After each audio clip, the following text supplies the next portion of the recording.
Hey everyone, how y'all doing today?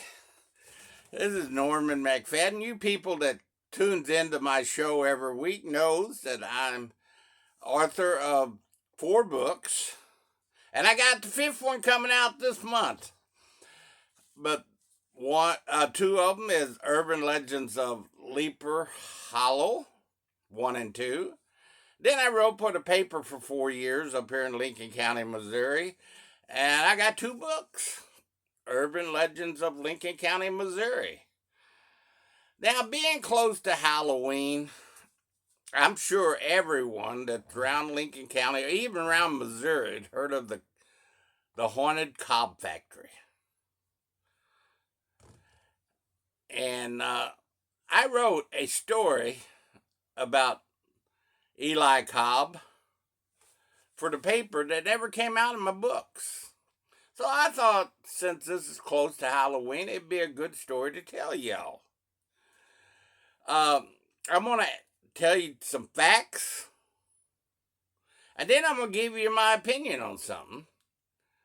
Now, opinions, you can take them or leave them. Everybody's got their own opinion. So if you disagree with me, hey, hit me up on my website here and let me know your opinion. I'd be glad to read it and get back to you. But Mr. Cobb, he was a lunatic. He was a serial killer. And his family were passed down from generation to generation with owned the Cobb factory right there in old Monroe, Missouri. Now, Eli Cobb he closed the factory and then went over to the store for something or another, and for some silly reason, robbed the store. And just went back to his farm. Of course, they called the police, and the police had to, go out to his farm and investigate. And this was September 29, 1929. And so they went out to check it out and asked him some questions. They got to Elijah Cobb's farm, and they knocked at the front door. The sheriff and the deputy did. No answer. Didn't hear nothing. But they smelled something that stunk really bad, and they kept knocking at the door, and finally the door just fell open. So they walked on in, and all the smell was it smelled like rotten corpse, rotten thing, and they'd seen something, steam coming from the kitchen, because it was a shotgun house and they could see straight through.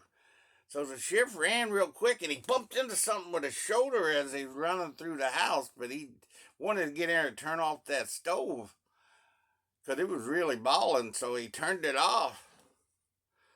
And he didn't pay no attention what was in the pot. He wanted to know what he bumped into, so he took his flashlight and went back into the front room where it was hanging from the rafters. He thought maybe it might be a deer, because everybody deer hunted around Lincoln County, Missouri. And he shined his light. It wasn't a deer. It was a woman's body hanging from the rafters. Her feet were tied to the top rafter, and she was hanging down, and she'd been gutted like a deer. Oh, and her head had been whacked off.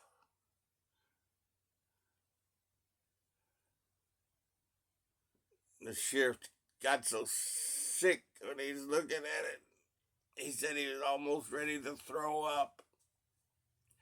And the deputy walked on into the kitchen while the sheriff was investigating the body and looked in the pot. The woman's head was falling, cooking in the pot. It was Miss Cobb's head and body. The sheriff felt like he was going to throw up, so he took off running fast he could to get out of that stinky house, and he slipped and fell backwards. And he shined a light to see what he slipped in. It was some of the blood and guts from the body. He got up, he had it all over, blood all over him. He ran outside and he just her thrown up all over the ground.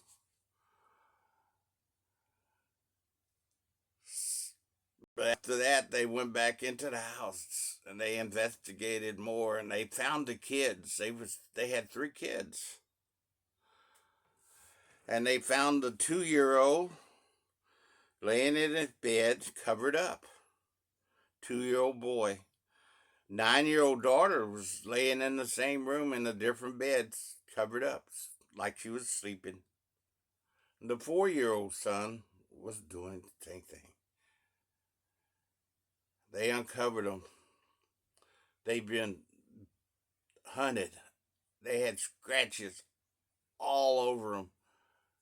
And all 3 had been shot. Apparently, Elijah Cobb had hunted his own kids and killed them. Then laid them in the bed like they was asleep. And as they searched in the farm, in the barn, they found these little paths with barbed wire on each side. It was like a maze in that barn.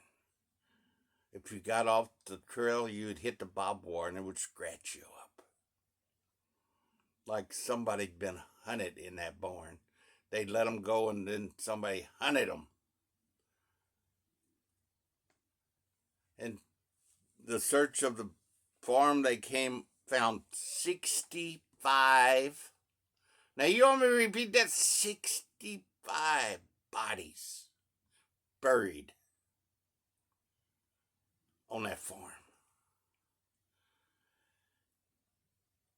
And where they buried them, each site was marked by a scarecrow that Mr. Cobb had bought at a yard sale.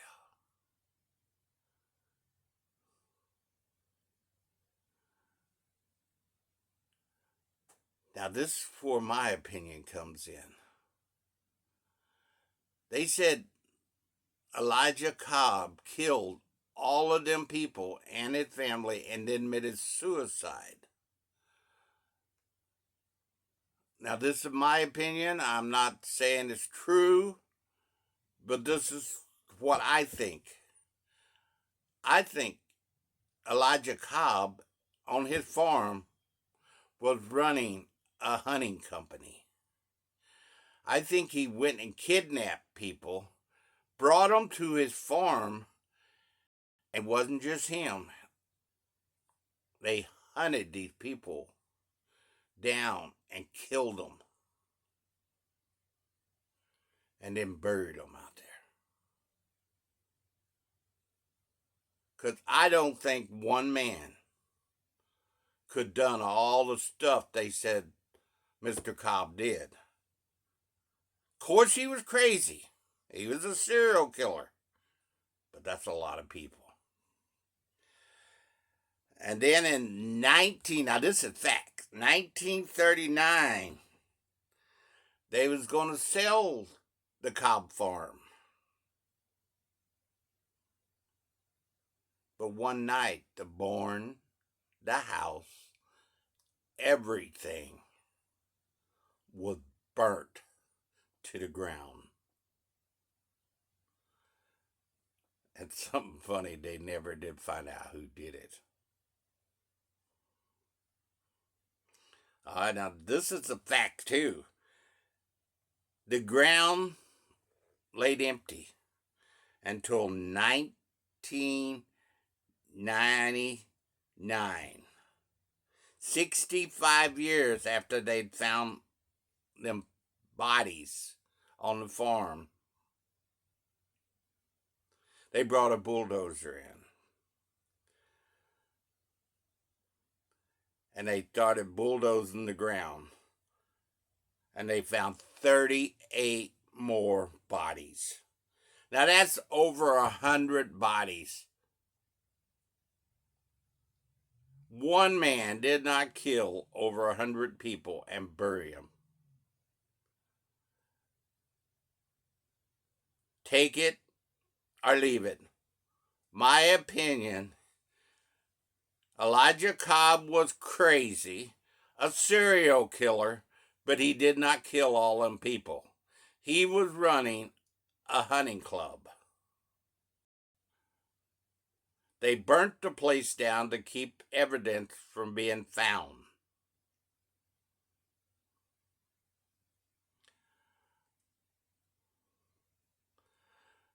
Now, like I said, that's my opinion. I gave you facts. Then I gave you the way I feel. So, tell you something you need to do before Halloween. You need to go to the Cobb factory, the haunted factory, and take a tour through it. Because I hear that it's the most haunted place in Missouri. Go check it out. And if you disagree with my opinion, hey, I'm open. Text me, write me. Let me know your opinion on it. I'll be glad to read it and get back to you. Until next Monday, God bless y'all. Hope you enjoyed the story. And turn a light on when you go in somebody's house. Don't run into a dead body hanging from the ceiling. Happy Halloween, everyone. God bless.